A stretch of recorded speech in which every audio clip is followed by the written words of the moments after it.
Hola, buen día. Mi nombre es Nancy Patricia Caballero Suárez. Yo soy psicóloga del Centro de Investigación de Enfermedades Infecciosas del INER y el tema del que les voy a hablar es la importancia de la salud mental durante la pandemia. Primero que nada, agradezco la invitación para presentar este tema en el curso. Y bueno, es un tema que ha tomado muchísima relevancia a partir de la pandemia por COVID-19, así que espero les sea de utilidad. Este es el contenido de mi plática. Les voy a hablar de manera general sobre la salud mental. Después me voy a enfocar en la salud mental en personas que viven con VIH. Después en salud mental VIH en el contexto de la pandemia por COVID-19. Y finalmente voy a hablar un poco sobre el personal de salud, que es muy importante. El personal de salud que atiende dos pandemias, VIH y COVID-19. Ok, voy a empezar con la definición de salud mental. Para esto voy a retomar la definición de salud dada por la OMS, un estado de completo bienestar físico, mental y social, y no solamente la ausencia de afecciones o enfermedades. Y bueno, aquí en esta definición de salud tenemos el apartado de mental, que es lo que nos compete en esta plática, y pues habla del bienestar mental, ¿no? El tener una buena salud mental, ¿qué es lo que incluye? Pues bueno, que la persona sea consciente de su potencial, de sus aspectos positivos, que pueda materializar este potencial, que pueda superar el estrés de la vida normal, ¿no? Como seres humanos vamos a estar expuestos a situaciones problemáticas, a situaciones estresantes, y una buena salud mental nos ayuda a enfrentar estas situaciones problemáticas y superar el estrés. Trabajar de una forma productiva, ¿no? Sentirnos útiles, sentirnos productivos en aspectos que nos gusten y que podamos hacer aportaciones valiosas a la comunidad. Entonces, bueno, la salud mental incluye la promoción de este bienestar mental, incluye también la prevención de trastornos mentales, e incluye también el tratamiento y la rehabilitación de estos trastornos mentales. Entonces, si se fijan, es una definición muy amplia, es un concepto muy amplio que incluye bastantes cosas, todos enfocadas al bienestar mental de un individuo. Esta salud mental, bueno, tiene varios determinantes. Por una parte tenemos las características personales, principalmente la capacidad de una persona para poder hacer frente a una situación difícil, problemática, en donde pueda gestionar sus pensamientos, sus emociones, su conducta y su interacción con los demás, ¿no? Para lograr todos esos objetivos que les decíamos. De bienestar, de utilidad, de sentirse bien. Pero también hay determinantes que tienen que ver con factores sociales, culturales, económicos, políticos y ambientales, y la mayoría de las veces pues estos factores están complicado modificarlos, ¿no? No siempre es difícil poder cambiarlos. Ejemplos de estos determinantes externos, sociales, culturales, etcétera, son la pobreza, los problemas de salud, ya sea, bueno, aquí puse crónicos, ¿no? Porque VIH es una enfermedad que se considera actualmente crónica, pero finalmente también tenemos enfermedades infecciosas, una historia de maltrato o de abandono, una historia de violencia, el estigma y la discriminación, el uso y el abuso de sustancias, el pertenecer a un grupo en situación vulnerable o un grupo minoritario, por ejemplo, ser una poblaciones indígenas, ser un adulto mayor, ser una persona de la diversidad sexual o las personas en reclusión, y el estar expuesto también a desastres naturales u otras emergencias humanitarias, ¿no? Estos son algunos de los ejemplos de determinantes externos en donde la persona se puede ver expuesta y afectar su salud mental. Y aquí remarco problemas de salud.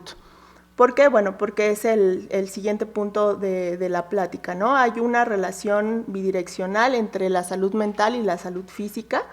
Aquí lo que les presento es una lista de las situaciones más estresantes, las situaciones vitales más estresantes. Esto se hizo o se construyó a partir del reporte de un grupo muy amplio de personas en donde le daban una puntuación de estrés a estas situaciones, y vemos, por ejemplo, que también encontramos acá enfermedad personal como uno de los aspectos que puede afectar la salud mental por generar muchísimo estrés en la vida de una persona. Entonces, bueno, como les decía, la enfermedad mental y la salud física tienen una relación bidireccional. Específicamente las enfermedades crónicas, algunos síntomas o trastornos mentales pueden causar o pueden ser un factor de riesgo para contraer una enfermedad crónica y viceversa, ¿no? La presencia de una enfermedad crónica puede llevar a desarrollar síntomas o trastornos mentales. Un ejemplo, una persona que tiene un trastorno depresivo mayor o tiene un trastorno de ansiedad generalizada, puede ser que estos trastornos le hagan más probable que se enfrente a conductas de riesgo, que realice conductas de riesgo. Por ejemplo, consumo de sustancias, consumo de alcohol, consumo de algún tipo de droga. Este comportamiento lo puede llevar a comportamientos sexuales de riesgo y adquirir VIH. Y la adquisición de VIH va a hacer más probable que se presenten problemas de salud mental. Entonces, si se fijan, es una relación bidireccional. Ambos, tanto la salud física como la salud mental, se están afectando mutuamente. Ahora, ya que tocamos, bueno, el tema de VIH, ¿qué pasa? Cuando una persona adquiere la infección por VIH, puede tener alguna alteración neuropsiquiátrica porque el VIH, bueno, es un virus neurotrófico y afecta desde que entra al sistema nervioso. Entonces, bueno, ya de por sí, si la persona tiene esta infección, aunque no sepa que la tiene, puede tener una afectación a nivel neurológico o a nivel psiquiátrico. Aunado a esto, cuando la persona se da cuenta que tiene la infección, cuando recibe su diagnóstico, pues obviamente va a haber una reacción emocional que todas las personas tienen, que es normal ante un diagnóstico médico de este tipo, ¿no? Una enfermedad pues que no se va a curar, una enfermedad que todavía está cargada de mucho estigma, de mucha discriminación. Aunado a esto, pues hay cambios físicos en el funcionamiento del individuo, sobre todo si es un diagnóstico tardío y la persona ya se encuentra en etapa de SIDA. Esta persona también va a tener pérdidas, puede ser en cuanto al área laboral o el área de pareja, lo que les comentaba sobre el sufrir estigma y discriminación. Todavía existen estas problemáticas en las personas que viven con VIH y pues se tienen que enfrentar a seguir un tratamiento que es de por vida, que afortunadamente actualmente es un tratamiento muy sencillo, es una pastilla que se toma todos los días, pero finalmente es algo que tienen que hacer todos los días y que podría afectar, ¿no?, su rutina diaria o que podría afectar su confidencialidad si es que la persona no quiere compartir el diagnóstico y las demás personas se dan cuenta que están tomando su tratamiento. Tiene que asistir a citas periódicas, a citas médicas periódicas, a citas de exámenes de laboratorio. Entonces, pues sí es un cambio importante. La persona tiene que hacer un ajuste personal, emocional, a corto y a largo plazo, para que entonces pueda restablecer su bienestar emocional, ¿no? Entonces vemos que pues el VIH como tal, el simple hecho de que la persona lo adquiera puede generar mayor probabilidad de alguna afección neurológica o psiquiátrica, y también por la parte de las reacciones emocionales y de los cambios conductuales que implica tener este tipo de diagnóstico.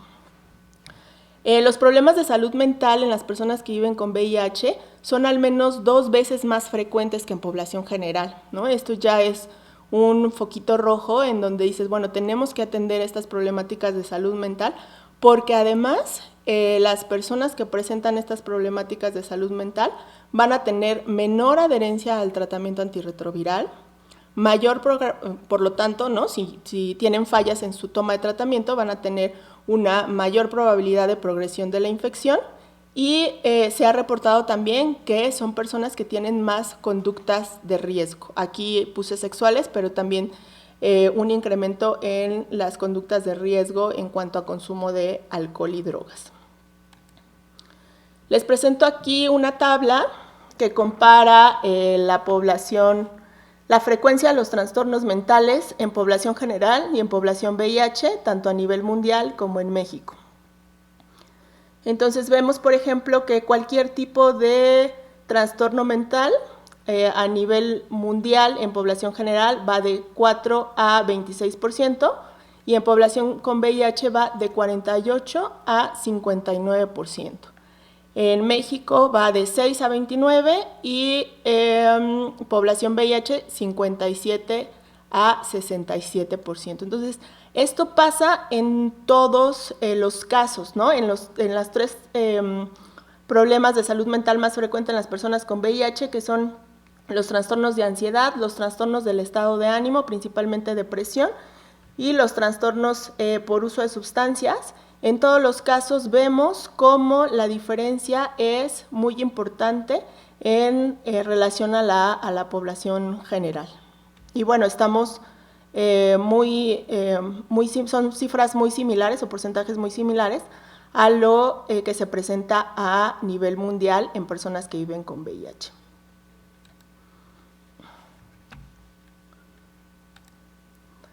Y esto es un poquito algo más gráfico. Tenemos aquí las principales problemas de salud mental, depresión y ansiedad, pero es un seguimiento a lo largo del tiempo.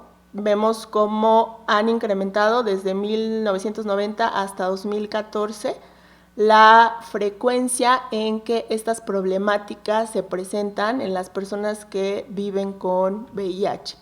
Y bueno, finalmente son las personas diagnosticadas. Desafortunadamente podemos encontrarnos personas que están sufriendo estas problemáticas, pero que desafortunadamente no están diagnosticadas y que por lo tanto no reciben un tratamiento adecuado, ¿no? Vemos la principal problemática, depresión, y cómo ha incrementado a lo largo del tiempo significativamente. Entonces, ¿por qué es importante detectar y tratar los problemas de salud mental en las personas que viven con VIH?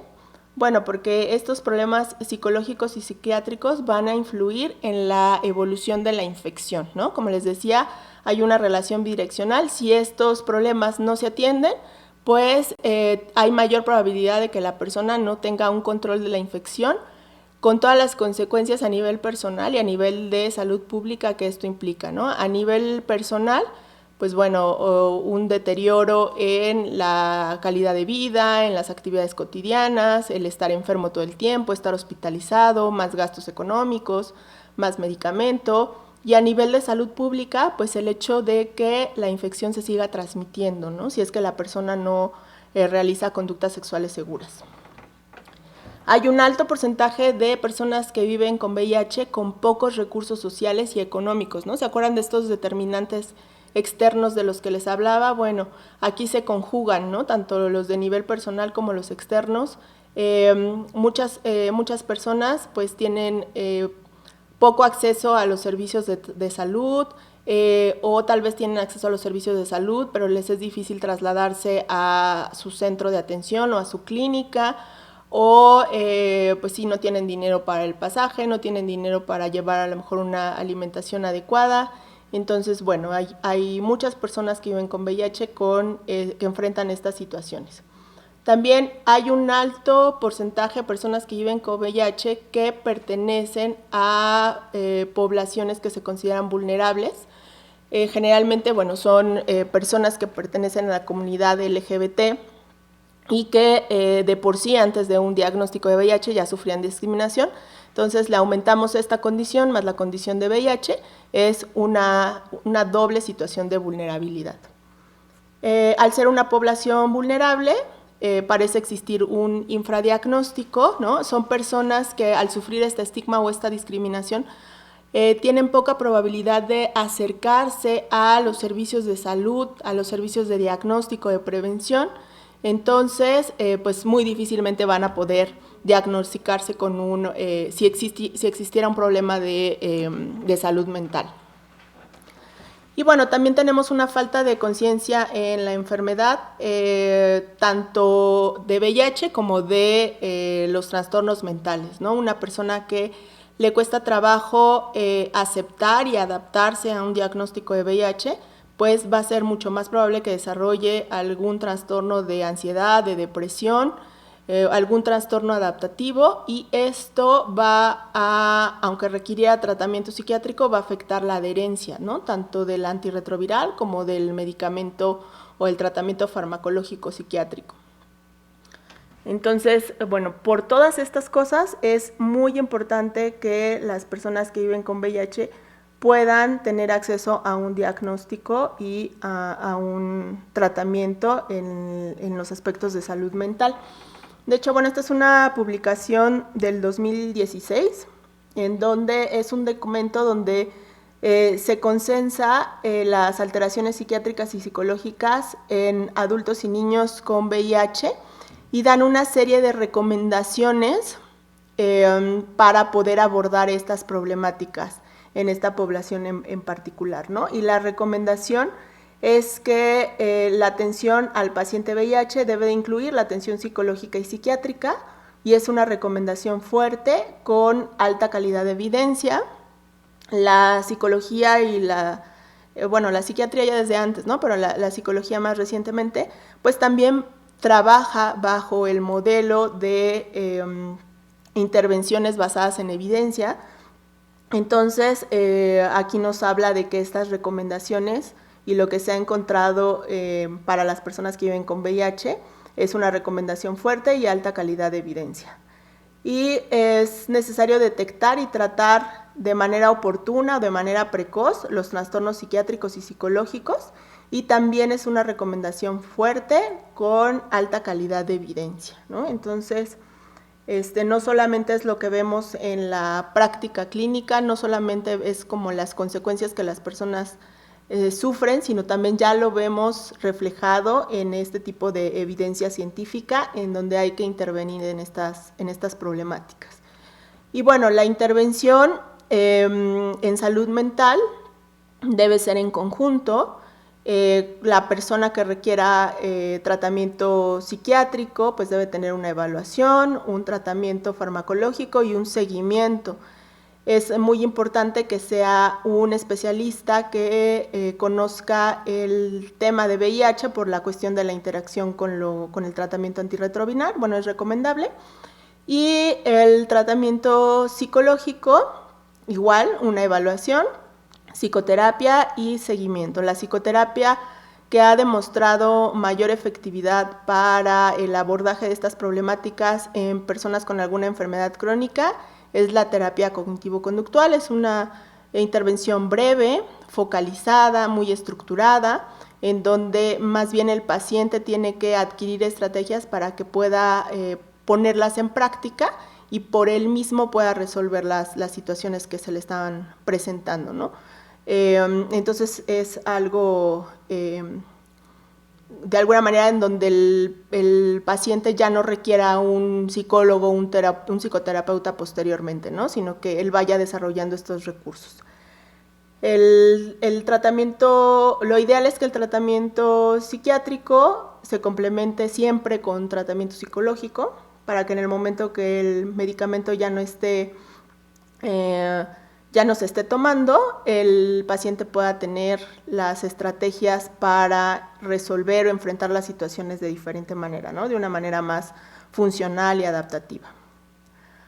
Ahora, de por sí, esta población, personas que viven con VIH, ya tenían problemas en salud mental que eran mucho más frecuentes que en población general.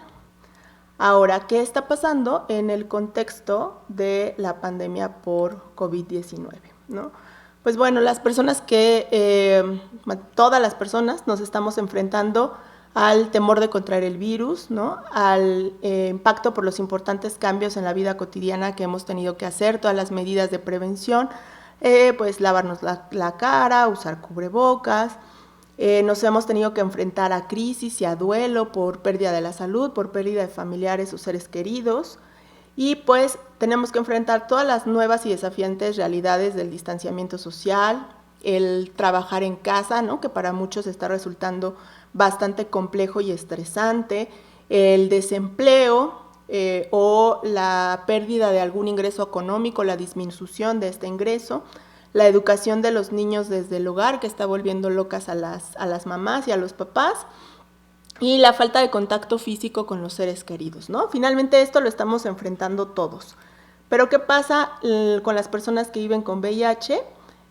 Pues en realidad no hay una evidencia de que existe un riesgo mayor en esta población de padecer COVID.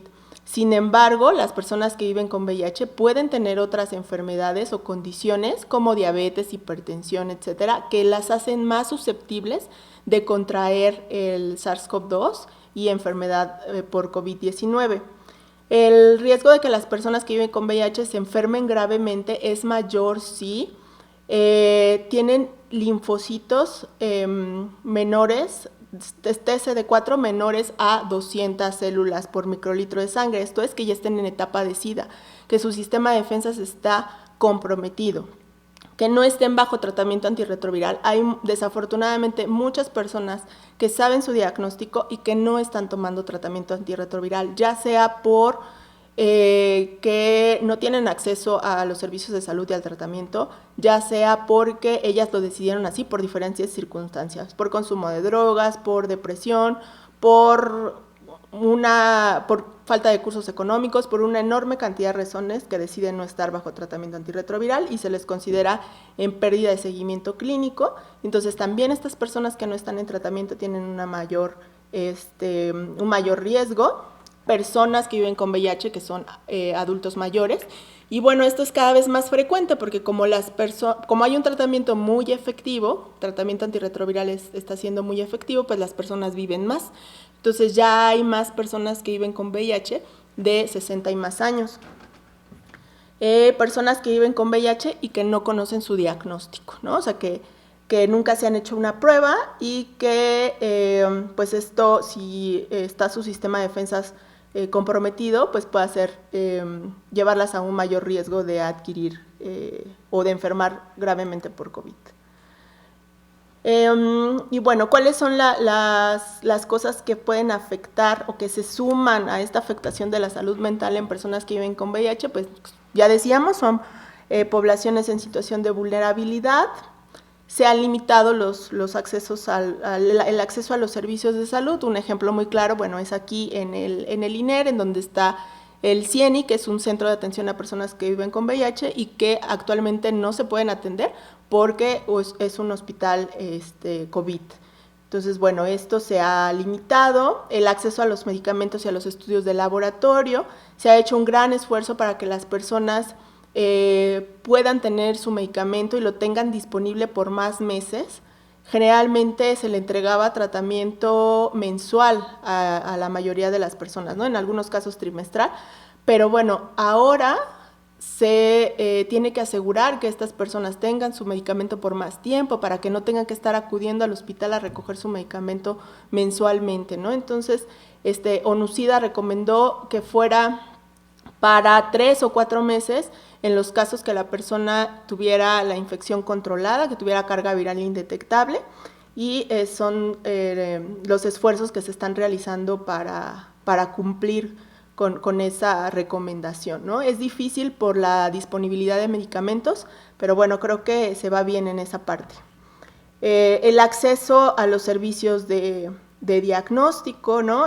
Una gran parte del trabajo de diagnóstico en VIH era por las organizaciones civiles a nivel comunitario y pues mucho de ese trabajo ahorita está limitado por la situación de la contingencia sanitaria. Muchos lugares donde se hacía una prueba de VIH están cerrados. Entonces, bueno, esa es otra problemática a las que se enfrentan las personas con VIH. El acceso a insumos de prevención, pues fácilmente se puede tener acceso gratuito a condones, lubricantes, etcétera, y de nuevo el problema aquí de estigma y discriminación que creo que permea en todo momento, ¿no? Tanto desde el diagnóstico como hasta el tratamiento y el seguimiento. Y bueno, lo que les quise presentar aquí son datos de una encuesta que hizo ONUCIDA. Fue una encuesta en línea. La hizo en los meses de abril y junio. De hecho, los resultados salieron a finales de junio. Se hizo respondieron más bien 2.300 personas en un formulario de Google. Participaron 28 países de América Latina y el Caribe. La única condición es que fuera una persona que vive con VIH. Y pues la principal limitación de esta encuesta es que como fue en línea, solo podrían contestarla o podría tener un sesgo por las personas que tienen acceso a Internet versus las que no pueden tener acceso a este tipo de herramientas electrónicas. Y lo que se encontró es que 5 de cada 10 personas han presentado dificultades para obtener su tratamiento. Esto es a nivel de América Latina. Solo 3 de cada 10 encuestados tienen tratamiento antirretroviral para más de 2 meses. Casi la mitad solo tiene para 1 mes y es preocupante que 2 de cada 10 no tiene para terminar el mes. Es por eso que ONUCIDA hizo esta recomendación de que se debía de asegurar el acceso al tratamiento, incluso enviarlo al domicilio del paciente. Bueno, en México está muy complicado eso, pero incluso enviarlo al domicilio del paciente para que pudiera seguir en tratamiento médico, bajo tratamiento antirretroviral, las personas que viven con VIH y a asegurar que se mantenga la infección controlada, ¿no? Porque finalmente eso también representaría un riesgo de adquirir enfermedad grave por COVID. En cuanto a los servicios de salud, incluyendo el de salud mental, casi 7 de 10 personas manifestaron que para no interrumpir su tratamiento antirretroviral necesitan tener una forma segura y confidencial de obtener los mismos. La parte de la confidencialidad es un punto clave en las personas que viven con VIH, ¿no? Es un diagnóstico que no es tan fácil compartir, que no es tan fácil que se divulgue como otro tipo de diagnósticos, ¿no? Diabetes, hipertensión, cáncer. Entonces sí hay que tener mucho cuidado con la parte del divulgar este diagnóstico, y lo que buscan muchas de estas personas es pues mantener su confidencialidad en relación a su estado de salud. Solo a 3 de cada 10 personas se les ofreció la opción de telemedicina. Menos de 2 de cada 10 personas cuenta con la entrega de tratamiento antirretroviral hasta su domicilio. Y bueno, este es el dato que nos interesa más en cuestión de salud mental. 4 de cada 10 personas manifiestan requerir apoyo psicológico para abordar la ansiedad generada por el COVID-19. Entonces hablamos de que aunado a las problemáticas de salud mental ya existentes, se agrega este 43% que requieren atención por las emociones asociadas a la pandemia y que también podrían tener una repercusión en conductas de autocuidado, en adherencia al tratamiento, en seguimiento médico, etcétera, ¿no? Y la pregunta es, ¿a dónde acuden si hay una disminución de los accesos de salud, ¿no? De salud física? Ahora imagínense los accesos a los servicios de salud mental. ¿A dónde acuden o a dónde van esas personas que requieren esta atención, este apoyo psicológico? Y bueno, en cuanto al estigma y la discriminación, más de la mitad de las personas reportaron que podrían sufrir violencia física, psicológica o verbal debido a vivir con VIH en medio de la pandemia, ¿no? Entonces, es una doble discriminación, ¿no? Ya también se ha hablado del surgimiento de estigma y discriminación asociado a COVID-19 y no solo a personal de salud, sino a personas que han enfermado o familiares de personas que han enfermado. Entonces, se suma, ¿no?, la parte del VIH con esta situación de COVID. Okay, y bueno, se reporta que la respuesta frente al VIH podría retrasarse hasta en 10 años o más si la pandemia de COVID provoca graves interrupciones en los servicios para personas que viven con VIH.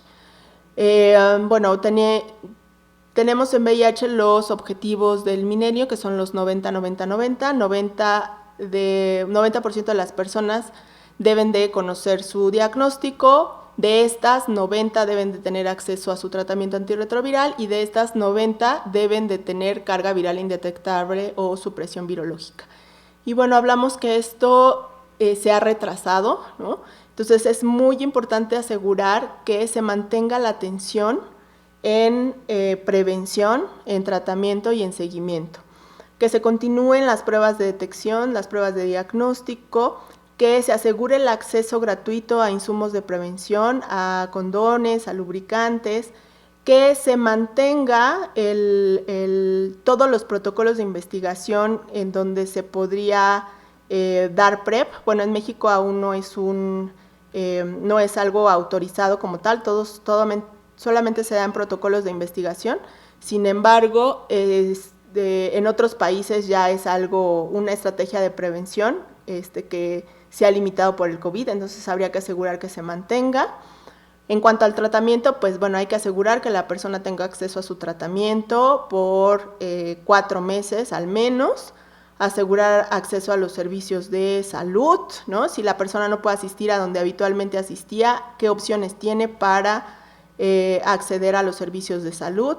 Y bueno, aquí es no solamente que la persona tenga su tratamiento, sino además que lo tome bien, porque puede ser que lo tome y que vaya a recogerlo, pero que no lo esté tomando bien. Todos los cambios de rutina y los cambios en hábitos, estando en casa, pues también ha alterado las rutinas de adherencia al tratamiento, entonces hay que asegurar que se mantenga la adherencia, que se mantengan en seguimiento médico, al tanto de cuándo se van a retomar las consultas médicas, los estudios de laboratorio, y atender los problemas de salud mental. Okay. Finalmente, pues vamos a hablar del personal de salud, que también es una población bastante afectada, de por sí ya por la atención cotidiana a las personas con alguna enfermedad física, y ahora pues se suma la pandemia. Y bueno, de lo primero que quise hablar es del burnout. El burnout es un tipo de estrés laboral e institucional que generalmente se presenta en profesionales que mantienen una relación de ayuda constante y directa hacia otras personas, ¿no? Pueden ser, por ejemplo, profesores, ¿no? Todas estas profesiones en donde se da un servicio a las otras personas. Y se ha descrito mucho en personal de salud porque, bueno, somos personas que estamos constantemente dando un servicio, una atención. Y se caracteriza por un agotamiento emocional, se caracteriza por despersonalización. ¿Qué es esto? La atención a las personas, a los pacientes, se vuelve fría, se vuelve distante y una falta de realización personal. Y pues obviamente esto trae muchas consecuencias, tanto a nivel físico como a nivel personal y a nivel de la institución. Puede traer consecuencias psicológicas, institucionales, sociofamiliares, físicas, y algunos factores que lo desencadenan, pues es la interacción conflictiva en el área de trabajo, la sobrecarga de trabajo, el contacto con dolor y muerte, la ambigüedad del rol o de mis actividades como trabajador en cierta área, la monotonía de las actividades que yo hago en mi lugar de trabajo, una falta de integración con mis compañeros de trabajo y una supervisión errónea o equivocada. Hay ciertos aspectos que ayudan a que no se presente este síndrome y tiene que ver con cómo la persona enfrenta estas situaciones, ¿no? Pero en algunas personas o en algunos casos es más funcional y en otras personas no ayuda tanto y puede desencadenarse este síndrome de burnout. Otro problema importante en el personal de salud es algo que se llama fatiga por compasión o desgaste por empatía. Esto también es un tipo de estrés que surge como respuesta ante el sufrimiento de un individuo más que a la situación laboral. Repercute en el ámbito físico, emocional, social y espiritual del profesional. Es sentirme desgastado, sentirme estresado por ver el sufrimiento de las otras personas. Es una sensación de cansancio que provoca una disminución generalizada del deseo, la habilidad o energía para ayudar a otros individuos. Obviamente esto afecta la calidad con la que yo voy a dar la atención a los pacientes o a las personas, ¿no? Estos son los dos, el burnout es algo que se ha presentado y se ha reportado desde hace ya muchos años en personal de salud, pero en particular esto de la fatiga por compasión es algo que se ha presentado bastante en personal de salud en este contexto de la pandemia por COVID-19. Y bueno, lo que les hago aquí ya para terminar mi presentación son una serie de recomendaciones para el personal de salud específicamente, ¿no? El personal de salud que está compartiendo actividades, ¿no? Tanto las que hacía normalmente como las que ahora tiene por la pandemia por COVID-19 o el personal de salud que está exclusivamente en atención de pacientes COVID. En ambos casos se puede ver afectada la salud mental, incluso en el personal de salud que no está directamente con la atención de pacientes, ¿no? O que lo está haciendo con medidas indirectas, por ejemplo, a través de telemedicina o a través de alguna estrategia de telemedicina, videollamada, llamada telefónica, etc. Entonces, ¿cuáles son estas recomendaciones? Cuidar las necesidades básicas, ¿no? Cuidar la alimentación, cuidar la hidratación, dormir las suficientes horas, planificar actividades fuera del trabajo, ¿no? De repente estamos fuera del trabajo y todo el tiempo estamos pensando en las cosas que tengo que hacer en el trabajo, en los pendientes, o qué va a pasar, o que un paciente no termine los pendientes con un paciente, etc. Entonces siempre hay que tener actividades fuera del trabajo. Mantener los contacto con los compañeros, esto es algo que aligera bastante el estrés, ¿no? Hacer actividades, obviamente respetando todas las cuestiones de distanciamiento físico, pero sí, siempre es importante mantener este contacto en actividades con los compañeros. Respetar las diferencias, hay algunas personas que responden a las situaciones estresantes de alguna manera y otras prefieren a lo mejor aislarse, otras prefieren hablarlo, entonces todas esas diferencias hay que respetarlas. No me tengo que juzgar porque yo prefiera alguna manera para expresar este estrés o el sentirme con alguna emoción negativa. Es importante mantener el contacto con seres queridos, si no es físicamente, pues a lo mejor se puede hacer por medios electrónicos, por llamada telefónica, etc. Y estamos ante una situación novedosa, ¿no? Algo que nadie sabe cómo, o que apenas está descubriendo cómo funciona, entonces hay que mantenerse actualizado. Limitar la exposición a medios de comunicación es otra de las recomendaciones.